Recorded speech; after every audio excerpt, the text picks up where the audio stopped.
Hi everybody, it's Christina Quick, the Tarot Biz Mentor here from the Profitable Psychic Divination and Business Academy. Welcome to another video. I'm really glad to have you here. So this is a follow-up video on my 3 easy and quick ways to cleanse your tarot or oracle card decks. And this is going to be a video on 3 reasons why you might want to consider cleansing your tarot and oracle card decks. So I don't cleanse my decks all too often, but I do find that there are certain situations, certain scenarios in which it can actually be quite helpful. So the first reason why I might consider cleansing my tarot or oracle card deck is because I haven't used it in a long time. And when you haven't used a deck in a long time, at least for me, I kind of feel disconnected from it or detached from it. I don't have that spiritual connection with it, especially if it's been a really long time. And so one of the things I like to do is I like to utilize one of the strategies I told you about in the previous video, which is putting the deck back in order. Because what this allows me to do is it allows me to kind of go back through the deck and just make friends with it and go back card through card through card and just sit with it for a good, 5-10 minutes, however long it kind of takes us to go through this. And I find that that's a really great way to kind of reconnect and rebond to a deck and reset it and cleanse it and kind of reboot it, start over with it. The second reason why I like to cleanse my decks or cleanse a deck that I'm working with is if I use it a lot for like big events and like parties. Like if I'm doing which I don't do these very much anymore. Most of my work is virtual now and not really in person. But when I used to do like fairs and like big events and parties and things like that, I would always cleanse my decks after I got home and cleanse them in one of the ways that I told you about in the past video. There's 3 different ways that you can go about doing it. Usually just running the decks through smoke and putting the clear quartz in there. That tends to be the easiest route for me, especially when you are using a lot of different decks at the same time.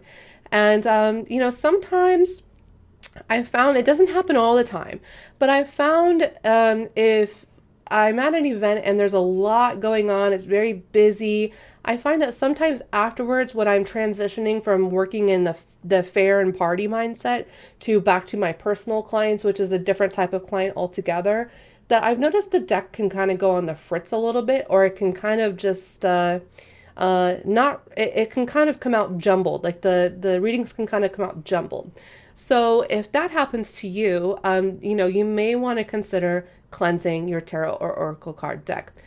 The other reason why I might cleanse a tarot and oracle card deck is I purchase it from someone else and it's used, or someone else plays with it for a long period of time. So in that sense, I might cleanse the energy, and that's just a way really to consecrate it back to me, to make it more aligned with my energy, right?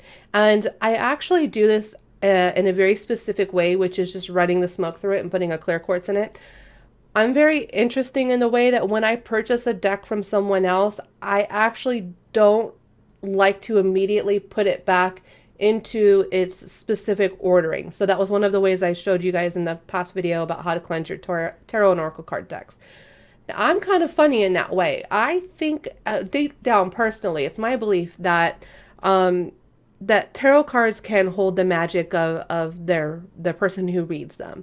And so whenever I purchased a used deck from someone, I actually like to use it for a little while, because no 2 decks are going to be shuffled in the same exact way, the same amount of times. And I find that decks over time kind of develop a personality. Even decks that I have that are the same decks, but if I use them for different purposes, they kind of develop a little bit of a different accent, or they speak in a little bit of a different way, if you will.